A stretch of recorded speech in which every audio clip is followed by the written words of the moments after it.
नरेंद्र मोदी ने प्रधानमंत्री बनते ही सबसे पहले भ्रष्टाचारियों पर हंटर चलाने की चेतावनी दी थी। वो चेतावनी जो आज भ्रष्टाचार में लिप्त लोगों के लिए काल साबित हो रही है। ना खाऊंगा ना खाने दूंगा की नीति के तहत ऐसे लोगों पर लगातार नकेल कसी जा रही है। देश का पैसा खाने वाले आज एक एक कर सलाखों के पीछे पहुंच रहे हैं। अब आपको 6 तस्वीरें हम दिखाएंगे और जरा इन 6 तस्वीरों को ध्यान से देखिएगा। उत्तर से लेकर दक्षिण और पूरब से लेकर पश्चिम तक प्रहार कैसे जारी है आप इन 6 तस्वीरों में देख पाएंगे। ये हाल में ईडी और सीबीआई के रडार पर चढ़े वो लोग हैं जिन पर भ्रष्टाचार में लिप्त होने का आरोप है। अब वो चाहे मनीष सिसोदिया शिक्षा मंत्री थे, दिल्ली के पूर्व डेप्यूटी सीएम मनीष सिसोदिया पर भी कार्रवाई की जा रही है। सभी जेल में बंद है।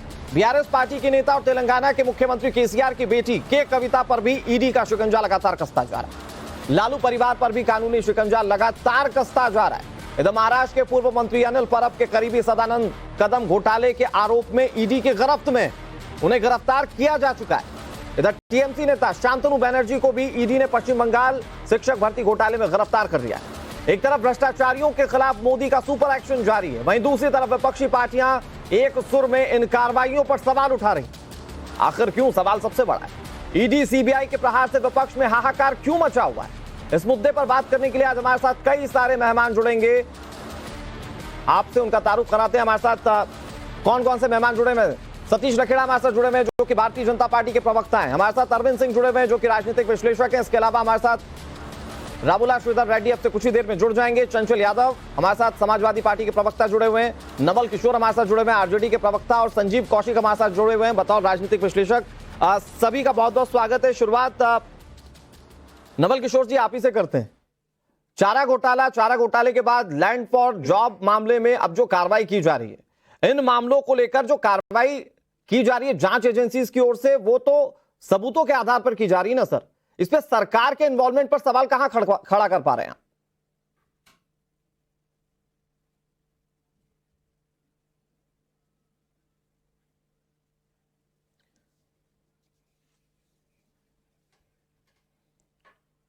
चलिए, हो सकता है नवल जी तक आवाज ना पहुंच पा रही हो।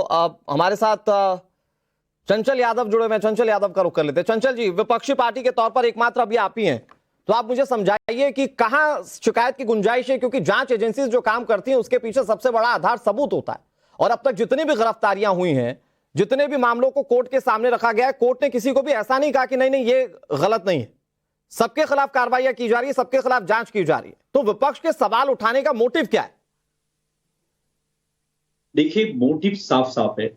जब सरकारें लोकतांत्रिक और संवैधानिक संस्थाओं का सरेआम दुरुपयोग करेंगी, सरेआम गला घोटेंगी, ये दुख होता है पूरे देश में। आज पूरी दुनिया हिंदुस्तान की तरफ देख रही हो किस तरीके से एक पक्षी और एक तरफा कार्रवाई की जा रही है। आप देखें, अगर एक एक राज्य की बात कर लें, अभी असम को अगर उठा लें, हेमंत बिस्व शर्मा कांग्रेस में पहले स्वास्थ्य मंत्री हुआ करते थे। आपको याद होगा कि भारतीय जनता पार्टी के लोग जब हमारे आदरणीय प्रधानमंत्री जी, आदरणीय अमित शाह जी बड़े बड़े घोटाले की बात किया करते, शारदा घोटाला था उनका, आपको ध्यान होगा। तो सवाल यह है आज के समय में, हेमंत बिस्व शर्मा कौन है? आज भारतीय जनता पार्टी के 2015 में गुवाहाटी हाई कोर्ट ने पूरी रिपोर्ट सौंपी गई थी और उसमें दोषी पाए जा रहे थे, लेकिन 2015 में ही वो भारतीय जनता पार्टी ज्वाइन कर लेते हैं, उनके सारे के सारे दाग धुल जाते हैं। नहीं चंचल यादव जी, इसमें ये तो नहीं पता चल रहा ना कि जो कार्रवाइयां हो रही हैं वो गलत हो रही हैं। ठीक है, कुछ लोगों पर कार्रवाई नहीं हो रही है, इसको लेकर आप सवाल उठाइए, लेकिन जिन लोगों पर कार्रवाइयां हो रही है वो सबूतों के आधार पर हो रही है। आपको याद होगा फडणवीस साहब जो है अजीत पवार को चक्की पीसिंग बात किया करते थे, और आपको याद होगा सुबह भोर में 4 बजे शपथ दिलाने वाले। हिंदुस्तान के इतिहास में यह भी लिखा जाएगा अरे कि कैसे लोगों को, आपको ध्यान होगा चंचल जी, ठीक है आप अपनी बात कह रहे हैं। चंचल जी, मेरा सवाल तो समझिए। आपके येदियुरप्पा नहीं चंचल जी, मेरा सवाल समझिए, सुनिए तो सही। मेरा सवाल इस बात को लेकर है कि आपकी दिक्कत क्या है? इन लोगों पर कार्रवाई ना होना ये दिक्कत है? आपको नाम बताता हूं। अरे चंचल जी, मेरी बात तो सुन लीजिए। प्लॉट से, अरे मेरी बात तो सुन लीजिए महाराज। मैं कह रहा हूं कि आपकी दिक्कत क्या है? इन लोगों पर कार्रवाई ना हो रही है ये दिक्कत है, या इन लोगों पर कार्रवाई हो रही है ये दिक्कत है आपकी? सिंपल सी बात है, अगर ईडी सीबीआई निष्पक्ष होती तो आज राकेश सचान के घर पे छापा पड़ गया होता। राकेश सचान के 82 प्लॉट में से 71 प्लॉट उनके निकल गए कॉमर्शियल। आप बताओ ईडी सीबीआई कहां पहुंच जाती है? क्या ये सवाल नहीं है? सवाल है निष्पक्षता का। सवाल यह है कि जो जिन नहीं तो सतीश रखेड़ा साहब बताइए ना कि निष्पक्ष कार्रवाई नहीं हो रही है क्या? वो कह रहे हैं कि आपकी पार्टी में जुड़ जाने वाले नेताओं पर कार्रवाई नहीं होती और ये एक पक्षी कार्रवाई की जाए। ठीक है सतीश जी प्लीज। अनुराग जी, 2000 से पहले तक जो देश का वातावरण था, जिस समय अखबार रंगे रहते थे 2G, CWG, दुनिया भर के घोटालों के साथ, उस समय हम एक संकल्प लेके आए थे और प्रधानमंत्री मोदी जी ने कहा था न खाऊंगा न खाने दूंगा। और न खाऊंगा न खाने दूंगा का जो वाक्य है वो उसे हम धरातल पे उतार रहे हैं। जिन्होंने खाया है वो पूछताछ होगी और जो खा रहे हैं पता चल रहा है उनसे पूछताछ हो रही है। और इस समय जो एक ठगबंधन बना है, जिन जिन पे कार्रवाई हो रही है वो एक साथ आए हैं। इन्हें देश की विपक्षी पार्टियों का किसी विचार को लेके एकजुट होने के रूप में मत देखिए। जिन जिन पे कार्रवाई हो रही है भ्रष्टाचारियों पे, वो एक साथ होकर जनता को भ्रम में लाना चाह रहे हैं कि हम पे कार्रवाई हो रही है, विपक्ष का उत्पीड़न हो रहा है। सीबीआई का या एजेंसियों का दुरुपयोग जिस जमाने में होता होगा। आपने हेमंत बिस्वा शर्मा के कौन से वॉशिंग पाउडर से धुला है? मैं जल्दी से सतीश जी प्लीज। भाई मुझे बोलने दीजिए, मेरा टाइम है। आप जी जवाब दे दीजिए ना, मैं तो कह रहा हूं। आज के कविता का मामला हो कि वो शराब घोटाले में उनका नाम है। 2 मंत्री आम आदमी पार्टी के जेल में है। कांग्रेस पार्टी से तो टॉप टू बॉटम नेताओं में दुनिया भर के मामले चल रहे। राहुल गांधी जमानत पे बाहर हैं। समाजवादी पार्टी के आजम खान जी का मामला आप जानते हैं। लालू के बेटे पे कार्रवाई हो रही है, जमीन के बदले नौकरी देने का घोटाला, और ये हमने नहीं खोला है। राकेश सचान का नाम सुना है कि नहीं आपने? जेडीयू के जो ललन सिंह है, उन्होंने पत्रकार ठीक है। इसलिए सारे गठबंधन, सारे सतीश जी मैं आपके पास भी आ रहा हूं। ठीक है, एक मिनट, आप दोनों का पक्ष हो गया। मेरे साथ राबुला जी जुड़ गए जो कि बीआरएस के नेता। राबुला जी बहुत बहुत स्वागत, आप थोड़ा सा लेट जुड़े। आप सर मुझे बताइए कि जो कार्रवाई की जा रही है इस वक्त अभी जांच एजेंसीज की ओर से, इन कार्रवाइयों में शक और सवाल की गुंजाइश कहां है? क्योंकि जितने सबूत मिलते जा रहे हैं उस आधार पर कार्रवाई की जा रही है। और ये तो अच्छी बात है कि क्या नेता क्या आम आदमी जो भी भ्रष्टाचार में लिप्त है उसके खिलाफ कार्रवाई हो रही है। तो मेरे ख्याल से सारी राजनीतिक पार्टियों को एक साथ मिलकर कहना चाहिए कि हाँ, आपको जो सबूत मिल रहे हैं उस हिसाब से आप कार्रवाई कीजिए। ये राजनीतिक सवाल क्यों उठाए जा रहे हैं? ये पूरे मामले को घोटाला बनाना ही बड़ा घोटाला है। मैं बीजेपी का घोटाला है ये। मैं जब से मैं बीजेपी की प्रवक्ता का भाषण देख रहा हूं कि सुन रहा हूं कि बहुत सारे नामा उन लोग लेके सामने आ रहा है। मैं पूछना चाह रहा हूं, शराब की घोटाला पूछ रहे हो, गुजरात में वहां पर स्पूरियस लिकर वो पी करके 60 लोग मर गए। वहां कोई कोई भी संस्था नहीं जाते हैं, जांच नहीं करते हैं। अदानी के जो प्रधानी जी के बहुत करीबी दोस्त अदानी के जो पोर्ट है वहां पर 3000 केज हेरोइन पकड़े जाते हैं, 21,000 करोड़ के हेरोइन पकड़े जाते हैं।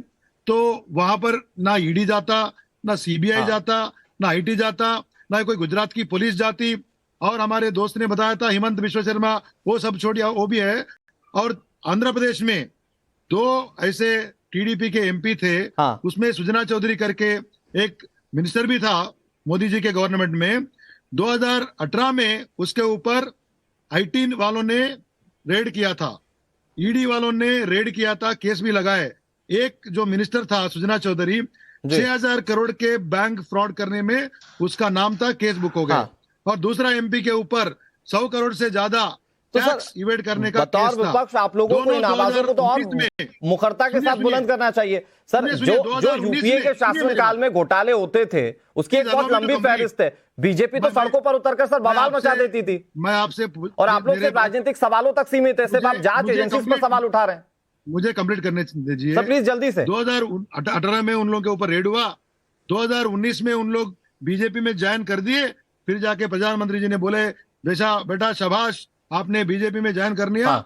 मतलब अभी ये कोई भी शक्ति आपको नहीं छू सकता। ठीक है सर, आपका सवाल पॉइंटेड है सर। और इसी सवाल के साथ मैं बीजेपी से सवाल पूछूंगा। एक मिनट राबुला सर, एक मिनट, आपका सवाल बहुत पॉइंटेड है सर, वाजिब है, और मैं इन सवालों के साथ बीजेपी के पास जाऊंगा। लेकिन राबुला सर मुझे एक बात का जवाब दीजिए। जो आज कविता जी से पूछताछ हो रही है, इस पूछताछ के पीछे का आधार तो बहुत तगड़ा है सर। मनीष सिसोदिया, उनके साथ इन्वॉल्वमेंट, और तो सब छोड़िए सर, पूर्व सीए बुच्ची बाबू गिरफ्तार हो गए और उनके जो लीड्स मिले थे उसके आधार पर कार्रवाई की जा रही है। तो कविता जी को पूछताछ के लिए जब बुलाया गया तो उसके तो लीड्स मिले ना, उसमें आप जांच एजेंसी को कहां कटघरे में खड़ा कर सकते हैं? अनुराग जी, ये जो भी बयान आज ईडी के तहत आपको बाहर आ रहा है, हाँ। बुच्ची बाबू बोला है, पिल्लई ने बोला है, पिल्लई ने कल उसका स्टेटमेंट वापस ले लिया। ईडी और सेंट्रल एजेंसीज इन लोगों को डरा के जो स्टेटमेंट्स कहने जा रहा है, ये सब झूठ है। हमको तो सर सच वही है क्या जो विपक्ष बोल रहा है? कोर्ट ऑफ लॉ में नहीं, सच वही है क्या? मैं एक मिनट, संजीव कौशिक जी, संजीव कौशिक जी, आप चूंकि आम आदमी पार्टी को सपोर्ट करते हैं, नहीं सर मैं आ रहा हूं, राहुल जी आपको अच्छा खासा वक्त दिया। राहुल जी प्लीज सुन तो लीजिए, मुझे संजीव कौशिक से एक सवाल लेना है। संजीव कौशिक जी, ये विपक्ष कह देगा तो जांच एजेंसियां गलत, विपक्ष कह देगा तो सरकार गलत, ये कोई क्राइटेरिया है क्या? अभी कुछ दिन पहले मुझे याद है कि जब नेशनल हेराल्ड के मामले पर राहुल गांधी जा रहे थे पूछताछ के लिए, तो फिर आम आदमी पार्टी कह रही थी भैया देखो कितनी सही कार्रवाई हो रही है। अभी मनीष सिसोदिया को जब गिरफ्तार किया गया तो कांग्रेस पार्टी कह रही थी कि देखिए कितनी सही कार्रवाई हो रही है। फिर जब दूसरी कार्रवाइयां होती है तो फिर यह विपक्ष एकजुट हो जाता है, बोलने लग जाता है कि देखिए सेंट्रल एजेंसीज को कैसे दुरुपयोग किया जा रहा है। ये कौन सा क्राइटेरिया है विपक्ष के पास? देखिए अनुराग जी, निश्चित तौर पे भ्रष्टाचारियों के लिए हिंदुस्तान में कहीं कोई जगह नहीं है। यदि किसी ने भ्रष्टाचार किया है तो उसके लिए जगह जेल ही होनी चाहिए।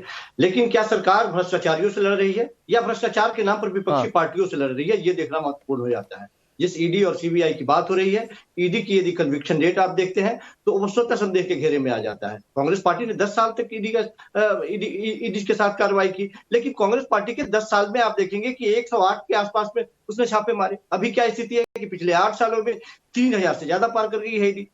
और कन्विक्शन रेट जब आप देखते हैं तो संजीव जी, आप तो पढ़े लिखे व्यक्ति, मुझे एक बात बताइए, आप मुझे एक बात बताइए, ईडी के ताकत को जब बढ़ाया गया उसके बाद रेट ज्यादा हुई या उससे पहले ज्यादा थी?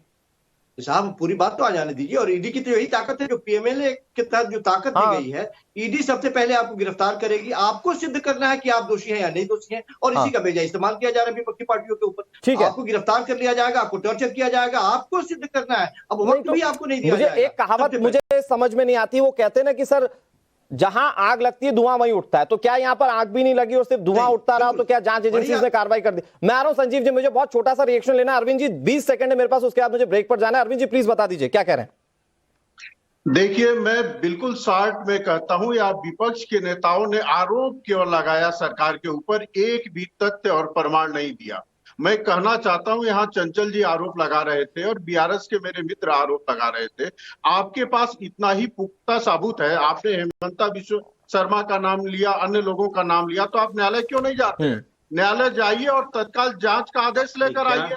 आप न्यायालय नहीं जाते हैं, इसका मतलब आप डरते हैं और जनता को आप झूठ बोल रहे हैं। आपके पास न तथ्य है न प्रमाण है। बिल्कुल सर, ये जो बात आपने कही है, मैं इन्हीं बातों को लेकर बाकी विपक्षी नेताओं के पास जाऊंगा, लेकिन सवाल वही है कि क्या बिना सबूत, क्या बिना ठोस लीड्स मिले जांच एजेंसी कार्रवाई कर सकती हैं क्या? तो लोग आपकी पार्टी में शामिल हो जाते हैं, वो लोग कैसे सर डिटर्जेंट से पूरी तरह से पाक साफ हो जाते हैं, उनके खिलाफ कभी कोई कार्रवाई नहीं होती? दूसरी बात यह कि मोदी जी के सत्ता में आने के बाद, यानी बीजेपी के सत्ता में आने के बाद से जो कार्रवाई कभी पिछले 10 साल में सिर्फ 112 हुई थी जांच एजेंसी की, वो कैसे बढ़कर 1000 के पार चली गई?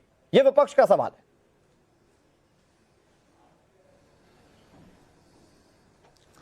अनुराग जी, एजेंसियां कितना छापा मारे, ये एजेंसियों का अपना माइंडसेट है और सरकार की नीयत है कि भ्रष्टाचार समाप्त होना चाहिए। पहले एजेंसियों से क्या कराया जाता था, इनका कालखंड है जिस समय कोर्ट ने सरकार पर टिप्पणी की थी कि आप एजेंसियों को अपना तोता बना रहे हैं। और अनुराग जी आप बताइए, आज तक क्या किसी अपराधी ने यह कहा कि मैंने भ्रष्टाचार किया है? अभी जैसे अरविंद सिंह जी ने कहा कि ये लोग कोर्ट क्यों नहीं जाते हैं? कोर्ट जाना चाहिए। राहुल गांधी कोर्ट गए थे, क्या हुआ? मनीष सिसोदिया कोर्ट गए थे, क्या हुआ? जैसे ये चुनाव हारते गए पूरे देश में, इन्होंने ईवीएम पे सवाल उठाए थे।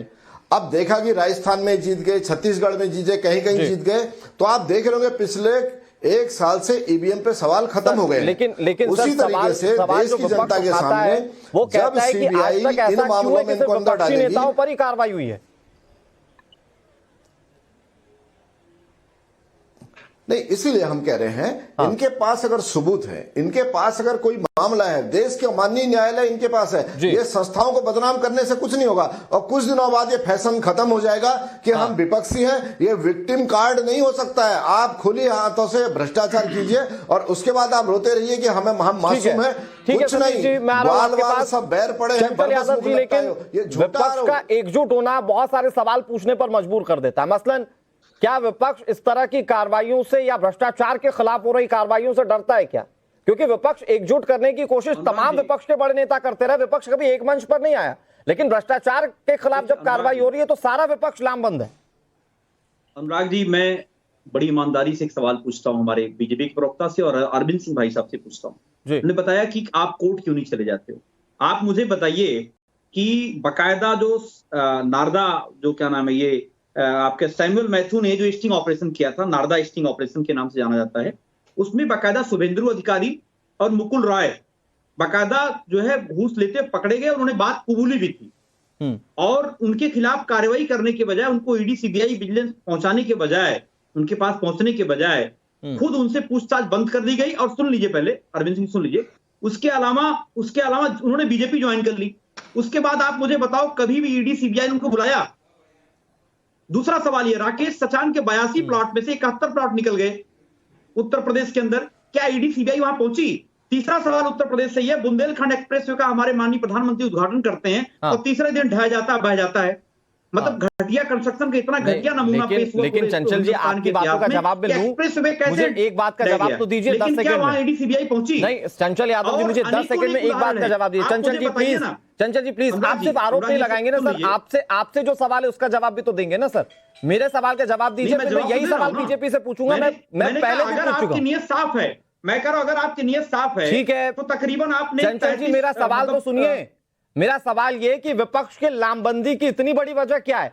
भ्रष्टाचार के खिलाफ हो रही कार्रवाई, और ऐसा तो डर नहीं है कि विपक्षी दलों को आज के समय में हाँ अनुराग जी, आज के समय में हिंदुस्तान की जो स्थिति है, ये आप ये जान लिए, भारतीय जनता पार्टी के लोग डिवाइड एंड रूल, लोगों को तोड़ना चाहते हैं, तोड़ करके राज करना चाहते हैं। और आप बिलीव नहीं करो, ये बहुत भयावह स्थिति है। ये तो बिना सबूत के कार्रवाई कैसे? अरविंद सिंह जी सर, आप समझाइए, बिना सबूत के जांच एजेंसी कैसे किसी को उठा सकती है, वो भी उन लोगों को जो इतने बड़े बड़े ओहदे पर हैं? और अरविंद जी, अनुराग जी, इनको शांत कराइए, मैं जवाब दे देता हूँ। ठीक है, चंचल जी प्लीज जवाब दे दीजिए। अरविंद जी जवाब देने प्लीज। चंचल जी सुन लीजिए।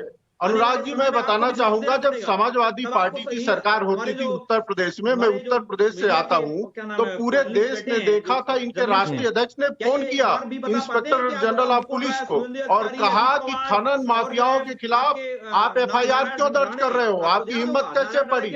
आपके खिलाफ आपराधिक घटना घट जाएगी। तो इनकी ये मानसिकता है, दुनिया ने देखा है, सभी जानते हैं।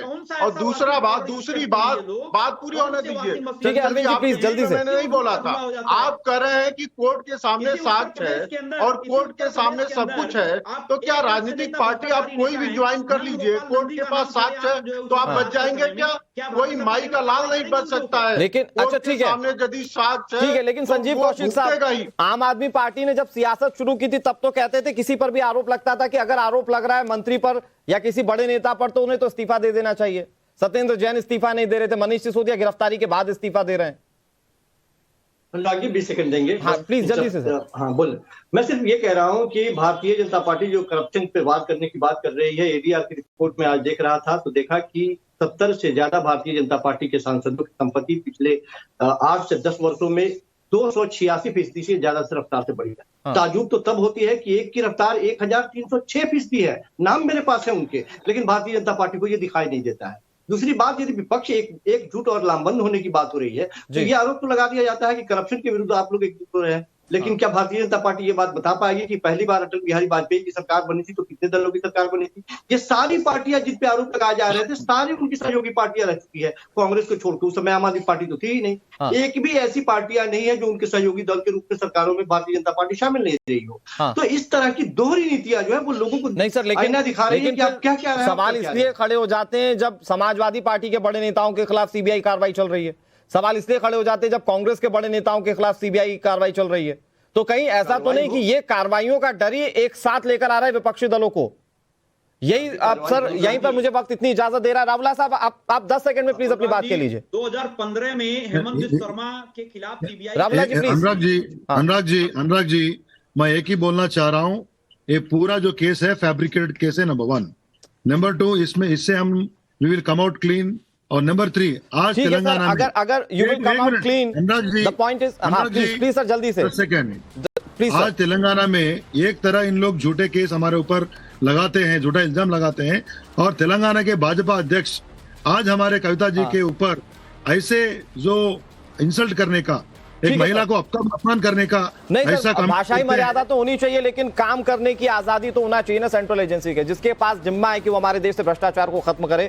उस पर आप लोग सवाल खड़े करते हैं तो कहीं ना कहीं उस पर बहुत ज्यादा सवाल पूछने पर मजबूर होना पड़ता है कि क्या राजनीति एक वजह जिसके चलते आप ये ऐसा कर रहे हैं। बहुत शुक्रिया आप सभी का हमारे साथ जुड़ने के लिए।